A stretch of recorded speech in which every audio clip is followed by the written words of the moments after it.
Hello, race fans. Welcome to another episode of Short Track Guys Podcast, brought to you by ShortTrackExclusives.com. I'm your host, Thomas Battis, alongside two of the same Short Track guys with me in the studio. As always, Jim Pokrant, driver of the 07, Can'tQuitFishing.com sportsman, and 2021 Sportsman Champion here locally at Five Flag Speedway in Pensacola, Florida. And Ted Baber Video Productions. What's up, guys? We're having a good one. Oh, yeah, another good evening on the old podcast. Yeah, we've talked about this in previous episodes. It's really a quick turnaround for us and all the short track world. But we've got so much stuff that's happened in the past we've caught up with. We've got so much to touch up on. And we're going to get into that sportsman update, with, I think there's some rule changes. I don't know about that. We'll get with Jim here in just a second about that. I heard there were some things going on in the rules there, here locally at Five Flag Speedway in his division, and maybe some other classes. We'll find out a little bit more about that. But we've got, a big midget race, in the Tulsa complex out there at SageNet Studio, if you will, indoor. And it was a big event. It lasted all week, and we talk about the alphabet soup. We'll get into that with the winners, going back from the O-main. And we'll explain that a little bit later about what O-main means. And one nasty crash. Yes, and we'll get into that too. That was a big deal, and that's also included in that. And also Speed Fest. We've got that coming up here shortly. We've got an entry list update maybe with Ted. He's got some names that might be of some interest. Yeah, we've heard of a couple, one or two. Yeah, and we're going to touch up a little bit following at the end about this Crown Vic series that... The Crown Stock. Crown Stock. That's what we call them in Five Flags, Crown Stocks. Yeah, this is a big series. I think it's going to sweep the nation if it hasn't already, but it's already hitting us locally. So all over Florida for sure. If you can find one, get it while you can. I know where three of them are. If anybody's interested, just email me. I'll hook you up at three. I know where three Crown Vics are sitting here in South Florida, and a guy wants to get rid of them. $2,500. Good deal. Fire sale. Everything must go. That's right. Well, there's a class that you're in, and we came up and touched up on your trip to New Smyrna, and now you've got a time to get back into the shop and kind of assess what is in store for the 07 Can't Quit Fishing Sportsman. Coast, everything sportsman. Yep. Yeah. So I mean. Well, we can start there, and there's something about the rules. There's some changes going on in all the series, or just the sportsman? I think just sportsman. There's the new Crown Stocks, but first I forgot to bring up the banquet we had this weekend, which I want to thank Tim Bryant and his crew for putting on the awards banquet. I got a third place trophy, got my check.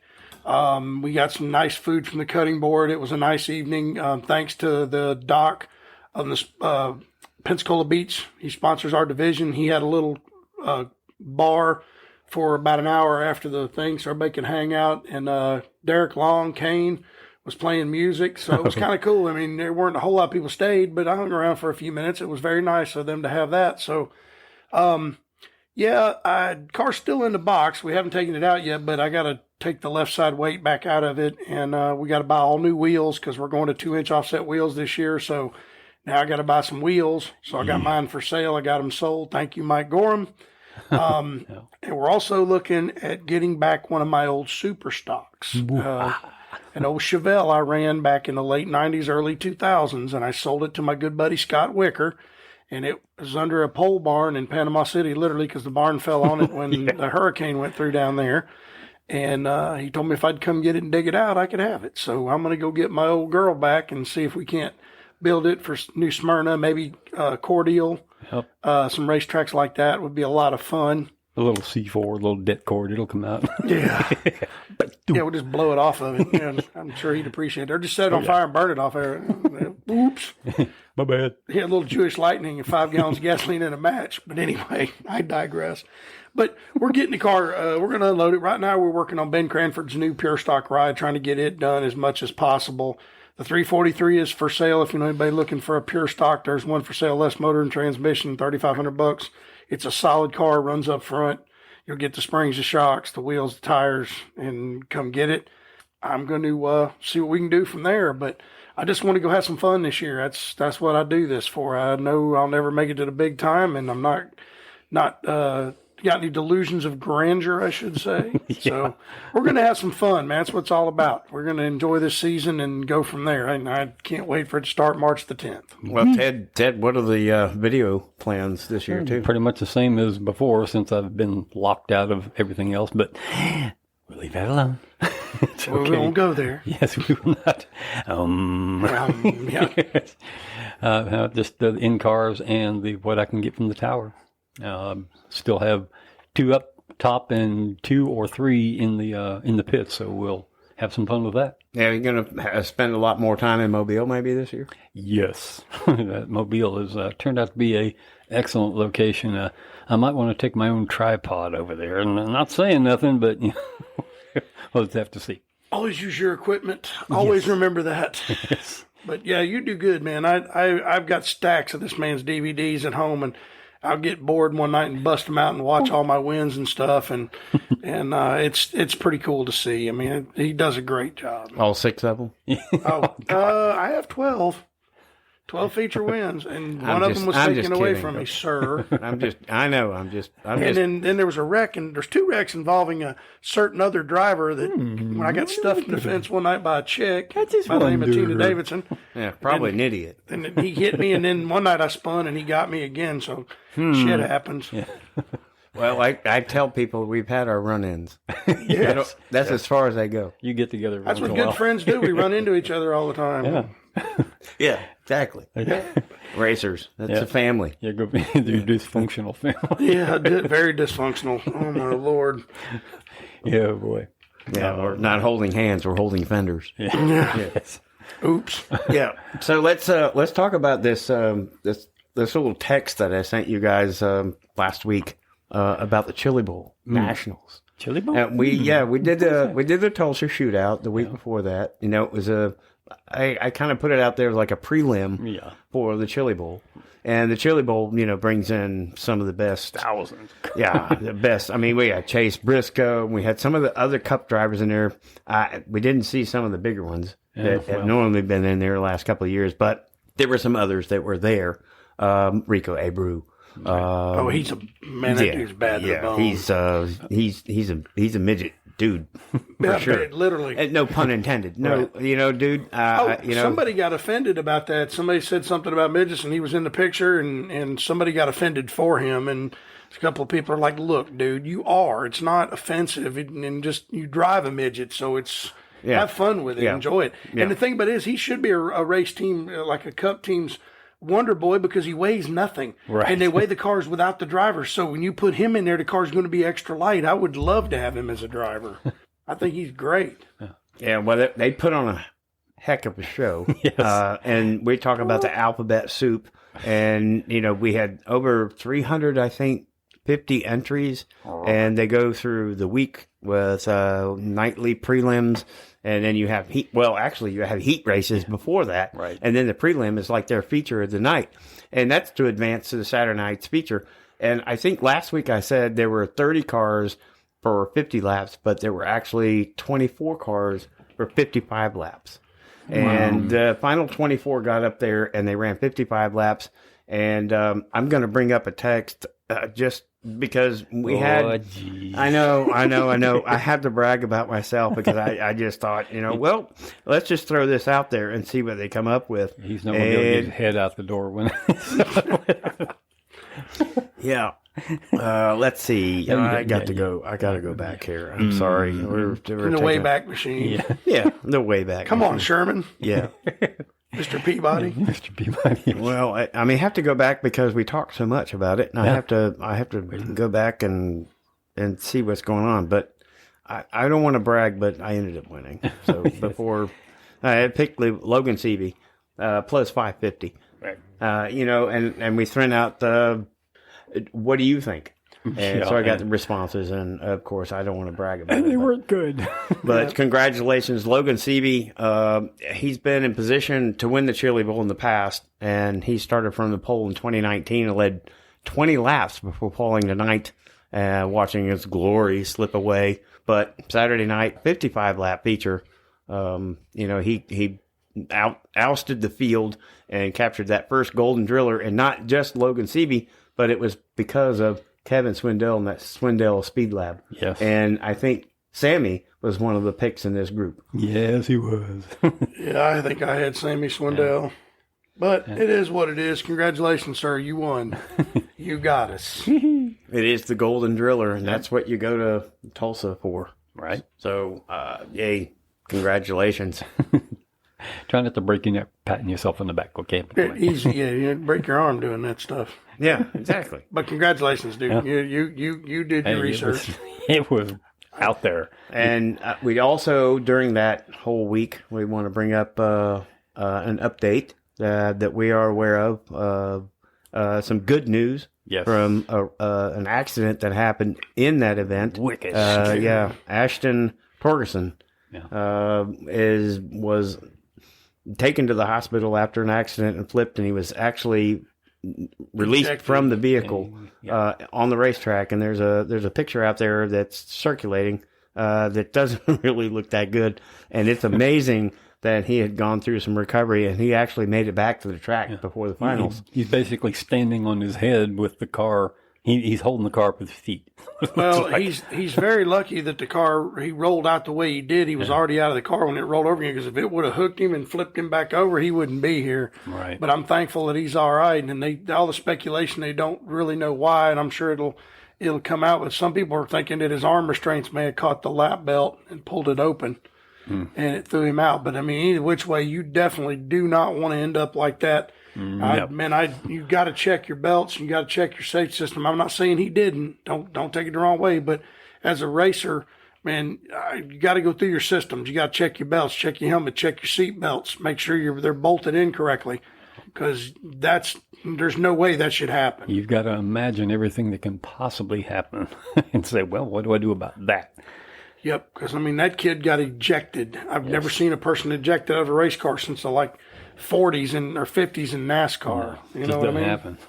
No, Right. And so for our listeners that aren't familiar with what kind of discipline, I guess you would put it, that we don't talk about so much. We try to get a little bit more in the dirt, but this was an indoor event. Yeah. It's a national event. It's a prestigious event. You can compare it to the World Series or the Super Bowl in short track racing. Right. The Chili Bowl Nationals, along with the Knoxville Nationals, is in Iowa. This is a big event. So if you guys can kind of put our listeners into tune with what a midget is in an indoor situation on a short dirt track, explain that to them. it's a small sprint car, no wing, powered by a four-cylinder engine, usually either a Ford 2300 or a Toyota four-cylinder, depending on your manufacturer. And I think Chevrolet has a couple that are in there also. They're like if I'm not mistaken, they're like the Ecotec four-cylinders, but they're real sporty. They're fast, and man, they get in trouble in a hurry in that little old track. Yes. When they flip, you got to be attached to it. That was scary. And I'm just thankful that kid's okay, because he could have ended up a whole heck of a lot worse. Very much. Look at DJ Vanderlei. Yes. He flipped and broke his neck, and now he's having to fight to get himself back to somewhat normal. This kid is walking around breathing and talking normal. So Right. Yeah. I hope he prayed that night. I know everybody was praying for him, and I'm glad he's okay. Yeah, like he I said, did. He did actually make it back to the facility. I think to be there for the finals, and I saw pictures that he just kind of beat and battered. But yeah, it's a good thing that he's okay, and prayers do work. Yes. They do. And it just imagines the situation, and we're glad he's okay and recovering, and look forward to maybe speaking of his name here in the future soon. He was lucky that he was chasing the car and the car wasn't chasing him. Or nobody else ran him over after he hit the racetrack. Right. If somebody was on top of him, that could have been even worse. There's a picture in the 40s of a guy, or the 50s, a guy named Herb Thomas flipping a Hudson Hornet. And he is literally, the car is rolling this way, and he's hanging out by his leg. And luckily, the car let him go as it took the last snap. It broke his leg, but he wasn't hurt any more worse than that. I've seen the picture. It is insane. He broke his leg. It cost him the NASCAR championship, but Herb Thomas flipped out of a car like that once. Oh, man. Scary. There's another one of a guy in a 55 Chevy on a drag strip, and he rolls the thing, and when the roll is over, his feet are hanging out of the windshield, and the dude gets out of the car and walks away. Yes, that's what good safety equipment and good No, design. he had a fiberglass seat, and the seat broke. He came loose in the car. Yeah, he didn't have good safety equipment. He's lucky he's alive. Ruh-roh. Yeah, that kid, I'm sure, had the best of everything, but somehow something failed. Right. Like I said, I don't like cam lock belts because they said if you bump it, it can unlock you. So I like the lever that flips down, snaps in, and then got the little piece of Velcro with the strap. So it's Velcro down so you can't accidentally snag it with your glove or something like that. So Yeah, never skimp on safety. no. I mean, for you beginners, or if you're just interested, or if you're a veteran, obviously you're a veteran, You know. Yes. And if you haven't been through, I can remember when I first got started, I was like, what is it going to feel like when I hit the wall? What is it going to feel like if I, hit somebody I never else? thought about it. It just happened before. Well, I never pondered on it because if you ponder on it, you're scared of it. Nope, Yeah. I'm just going to balls to the wall, and when it happens, it happens. And what's scary is when you do wreck, like the night the practice my right front wheel collapsed. You go down the corner and the car just all of a sudden hits the racetrack and you're just on the brake pedal. Come on, slow down. Bam! Like, dang it. Well, obviously, I didn't feel that way. My first race, I had no idea what I was doing. I was scared, like, you know what. And I don't want to say, like, how bad. But, I you get used to it. And you get familiar with it. But I always had that, like, what would it feel like? What would it feel like? I touched a wall. Oh, believe me, I've found out quite a few times. Yeah. Well, when I did, I was like, okay, that's it. I've hit it forward, backwards. I've hit the front, inside, outside. I've hit the guardrail. I've been hit and I've hit. So it's Well, sucks. we talk about the injuries, to Ashton and, him, getting into the fence, flipping up around in a midget and getting it, just thrown out of the vehicle. I can imagine. And, I'm lucky. You're lucky. We're still walking and prayers for not being hurt at all. The good Lord looks out for fools and little children. Yeah.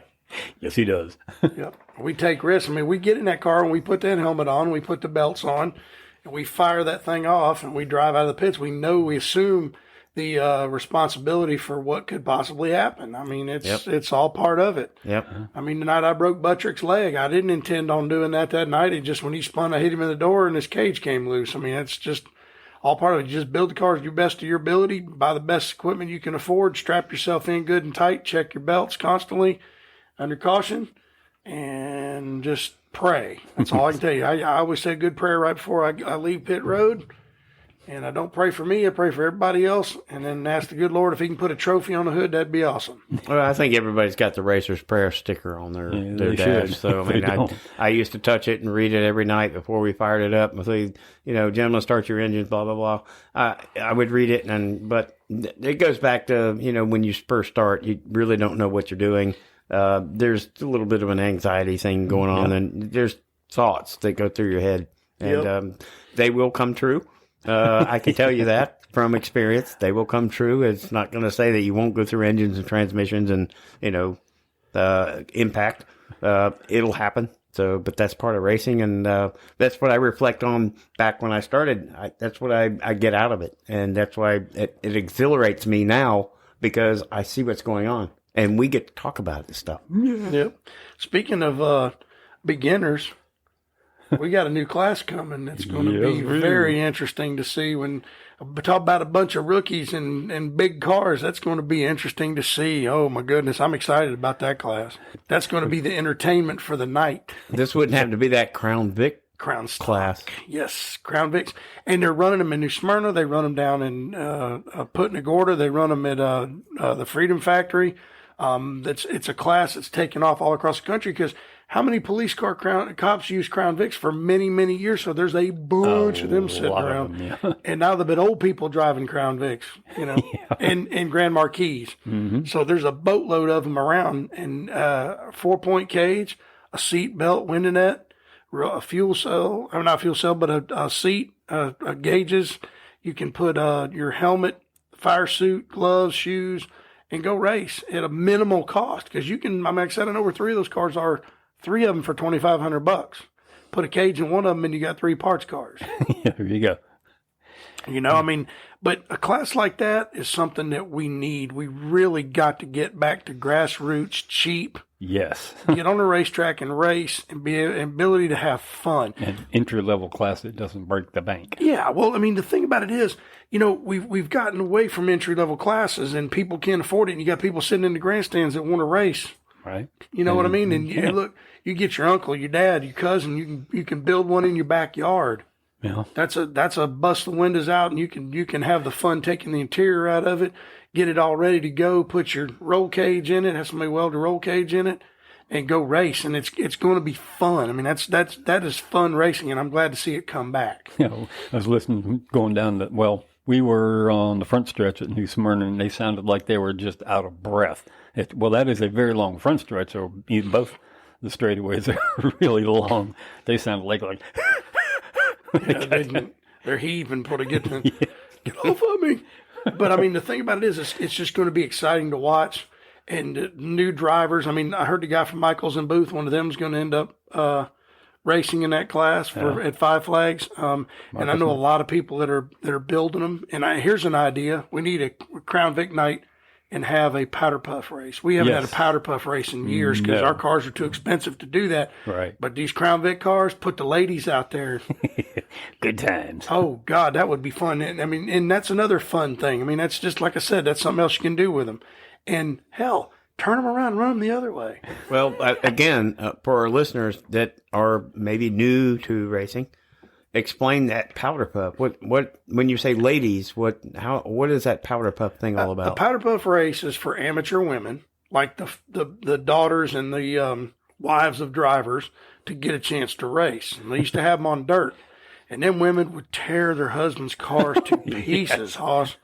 I know I had a Caprice, and one of them, my girlfriend at the time, hit this street stock in the left front wheel, bent the dang frame.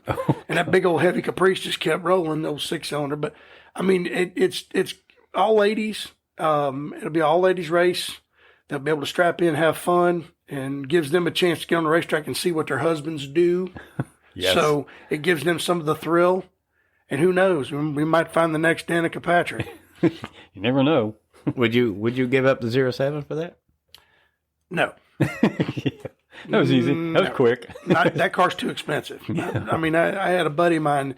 His wife ripped the nose piece, the tail piece, and he's yelling at Black Flagger. She's dragging that brand new nose piece underneath the car for like 5 laps. And they're Black Flagger. She's not paying a damn bit of attention to the flagman. Oh, he was so pissed when she tore everything. I mean, it was a brand new body that just hung on the car. She beat that thing to pieces, son. She come in with 2 flat tires, rims bent, just mangled that car. Oh boy! But powder puffs are fun. Yeah. You can have, the thing about that Crown Stock class, you can also do something else that could get young kids involved. And this is something I'd like to see. Have a 14 and under class. 14 to 16 or 12 to 16. Get them young kids in those cars. Get them out there racing against each other. Don't race them against the adults. No. But have their own division. Okay, the Crown Stock, 12 to 14 class or 12 to 16 class. Get them out there. When they get over 18, they got to move to the adult class. There's a lot of racetracks that do that too. What about a 60 over stock? You can. Yeah. You can. I mean, just bone stock, like right off the street. 60-year-old, you got to be 60 or above, and if Red Farmer shows up, the seatbelt. No. He's 90. Yeah, well, he's over pushing 60. 90. He's over 60. That's super senior. Yeah, okay. That's super senior. But they used to do that up north. They used to do it in 4-cylinders. They had a teenage class, and they had a preteen class, and it allows the young kids to get out there and gets them interested in it. But like I said, this class is going to do a lot for getting different people to come race. It's going to help young people want to come race because they're going to build that car in the backyard. They're not going to take it to a professional builder and have to put it on a jig and do all that crap. Yeah. This is going to be stripped out in the backyard, and the uncle comes over with the MIG welder, and they get busy welding the cage in, put the seat in it, and the kids get to take the glass out, take the interior out of it, rip the carpet out of it. Yeah. So it's going to be fun. And you got to be careful with the airbags, folks. Just warning you. Yes. When you're taking the airbags out, make sure the battery's unhooked and you pulled all the fuses and you let it sit about 10 minutes so the capacitor has time to lose charge. Because if not, you're liable to catch an airbag in the face. Yeah. And then the fun thing is, once you get the airbag out, you put it face down on your lawn, run 2 wires to it, and run them way out of the way to a battery charger, or touch them to a battery and watch that airbag explode and see how high it can go in the air. That's always fun. I've done that before. Yeah, that's a TikTok video for later. Yes, we'll exactly. put that. We'll put up that. We're gonna actually we got that planned for tomorrow, but that'll be a video later. But you'll see who lives or not. Yeah. So I mean, coming down to the end, it's just Short Track Guys podcast and, short track racing. Chili Bowl Nationals is really the topic. We've got a big event coming up on the 28th in Cordele, I believe. It's Cordele, Georgia. Yeah. Cordele. Crisp Motorsports Park. Watermelon Capital Man, we're Speedway. getting back to this. We're getting off the dirt, going back to the asphalt. We're getting back into the super late models. And we have to bring up Bubba Pollard because I know he's going to be involved somehow. And Ted has got some information on this. He'll be this there. big Speed Fest 2023. They've come out with a preliminary list of drivers, and we've heard of all these guys. So let's just put it like that. All of them? Yeah, well, okay, you corrected me. All right, fine, whatever. Just it's so much fun. Let's just run down the list and see who the highlights are here. Nicholas Noggle, William Sawalich, Minnesota Missile, we all know him. Yep. Steve Dorr, of course, we are all familiar with him. Carson Hocevar, Casey Roderick, Corey Hine, So Gio Ruggiero, Billy Van Meter. I don't know who this TBA guy is. TBA. Yeah. Maybe initials. I don't know. Total bad. Yeah. Number Jim 20, Pokrant. number 24 car. So, he could do something. Oh, yes. Yeah, they could do Oh. Johnny something. Wilson's right. So they said that somebody signed that money and dropped that cash yet. Yeah. Of course, Bubba, 26 car. Yeah. Timmy Watson. We're going to say it's Timothy Watson, but everybody's calling him Timmy. That's okay. Local driver. Yeah. Jake Garcia, Michael Goddard, Stephen Nassy, of course, he's a local driver here too. Jake Finch, all these guys have been here multiple times. Matt Craig, Michael Atwell, John Kaufman, Jason Lester, Colin Allman, excuse me, before I get, chastised for mispronouncing that. Come on. Yes. Allman Brothers. And the guy with the best hair in the pits, Michael Hind. Dang, that is a star-studded field right there, son. That is no slouch city right there. And that's early, too. Yep. I mean, that's not late entry. So you No, never know. At preliminary. TBA in the 24, did you say? 24, yeah. Okay. So let's take a guess and maybe who's sitting that seat? It sounds like it might be a Bowman. He might be there. I don't know. Could William be, Byron? Could be a Byron. Could Yeah. be could be anybody. anyone. Could be anybody. Yeah, we don't know. Ted Baber? Probably not. I wish it was me. 'Cause I'd tell Donnie I'll bring you back a trophy or the steering wheel. Yeah. One of the two of us. Checkers or records? That's right. Checkers and records, dude. Sorry about your car. Oh, we saw things went in Michigan a little while ago when you were out there to practice. That's computer video game stuff. That ain't Well, real. come on, man. I'm just Video picking- games, it's iRacing. I got plenty of the cars. You wreck it, you go get another one. You give me a seat where I can feel it, and I'll that's win a every time. completely I know. thing. I'm never going to win that war No. with you. I know Nope. this. Nope. Not that Hey, much. listen, I'm not saying that it's not helpful because it is, Okay. and it's fun. Okay. I'm not saying it's not. I can accept that. But being a real driver and not having a rig, like the guys that do the thing with the rigs, so they can feel it moving around. Yep. That's hard for me to do. It's hard for me to do the visual hand thing. And I have hand-eye coordination problems having my entire life, so that just makes it worse. But if I had one, don't think I wouldn't sit in front of it and play it. Trust me. Right, if I had one, I would be doing it all the time. Yeah. I'm not left-handed, so I don't really understand what you're talking about. But anyway, the left-handers are always in the right mind. So Yeah. Dum. yeah. But no, I mean, we did that Simeon, when you were going down to New Smyrna, and I know, trust me, I know from being behind the wheel, I know that seat factor and that motion and everything, and the vibration, the noise, the smell, I get it.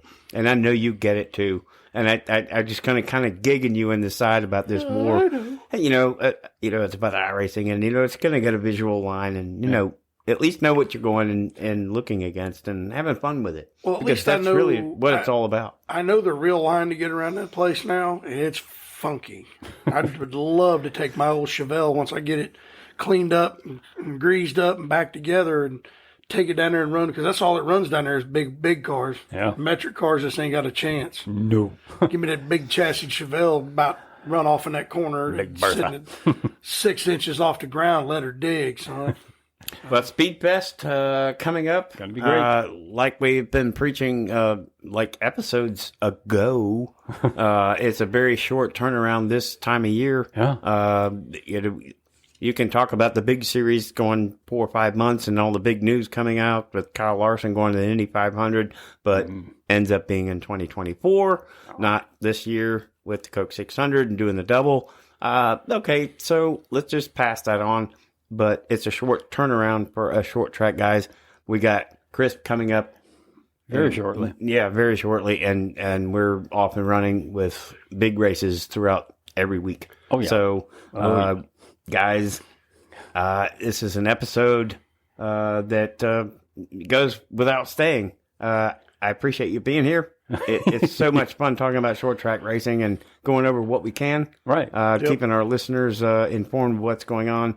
You guys, I don't know. You got anything else before we can kind of kick it down?